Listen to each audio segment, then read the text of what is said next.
Assalamualaikum warahmatullahi wabarakatuh. Perkenalkan, saya Noful Hamida Hamzah dan Bapak Lima Zaidan Fatimah. Di sini saya ingin mengerjakan tugas PKK yaitu mewawancarai pengusaha. Dan di sini saya sudah bersama dengan Bapak. Perkenalkan. Iya. Saya langsung ke pertanyaan itu ya. Bagaimana awal mula Bapak mendirikan bengkel ini, Pak? Awal mula dulu 2003 saya bekerja di sebuah perusahaan otomotif, yaitu di Chevrolet, di lokal dan di Gunung. Waktu itu di tahun 2003 begitu banyak di otomotif. Namun setelah beberapa tahun kemudian dirinya mengalami tutup, bukan karena bangkrut tapi memang beralih profesi untuk ownernya.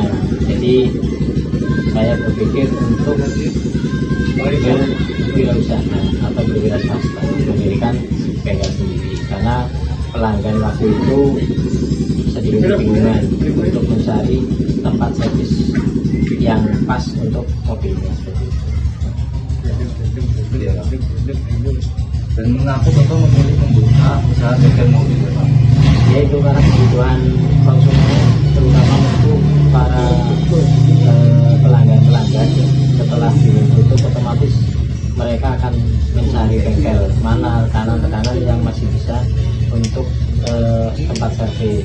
Maka dari itu kami berinisiatif untuk membuka dan melanjutkan usaha dunia pembengkelan agar rasa tenang, rasa nyaman, dan juga dengan mobilnya mereka tidak was-was karena untuk ketersediaan suku cadang maupun servis itu terpenuhi.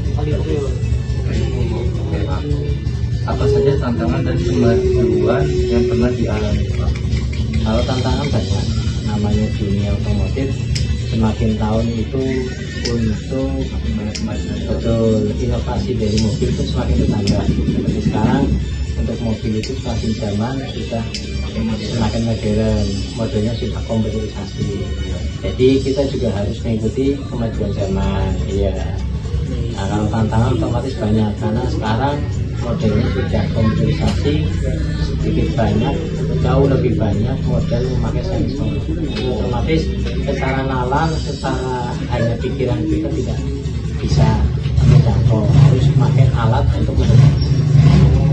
Jadi makin banyak alat dan lainannya yang perlu dibeli, ya, Pak? Betul, alat pun kita juga harus memadai, mengikuti perkembangan zamannya mobil. Semakin modern mobilnya, semakin banyak alat yang harus mendukung. Apa keuntungan dan kerugian dari usaha bengkel mobil? Ya kalau keuntungan otomatis satu, kita di bidang jasa. Mungkin kalau ditanya di mobil kayak kebetulan kami lebih cenderung banyak di mobil-mobil Eropa, mobil-mobil yang sudah komputer, mobil-mobil bensin. Itu untuk yang zaman sekarang itu jarang sekali untuk penanganan mobilnya. Jadi sedikit banyak itu otomatis keuntungannya adalah dari jasa. Biasanya untuk labor jas atau mungkin jasanya mungkin sedikit lebih unggul dibanding dengan kalau kita mau jalan mobil. Kalau kerugian otomatis kalau yang namanya mobil-mobil Eropa itu baik di spare part dan sebagainya harganya mungkin lebih tinggi dibanding mobil-mobil Jepang, dan terkadang banyak onderdil yang sifatnya inden,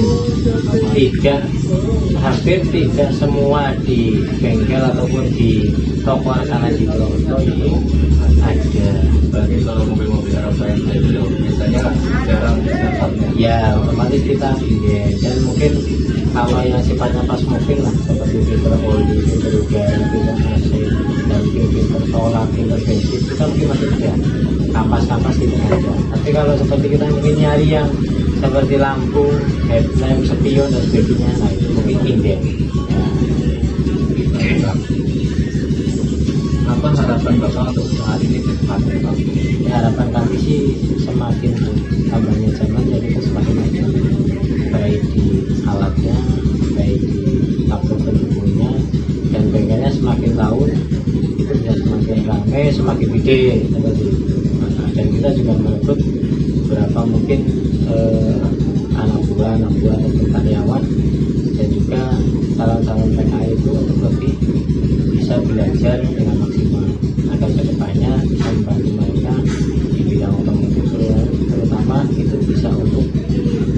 dengan sungguh-sungguh. Jadi nanti kedepannya bisa berhasil. Oh, oke Pak, ini pertanyaannya sudah semua selesai semua ya Pak. Ya, terima kasih ya Pak sudah mau meluangkan waktunya.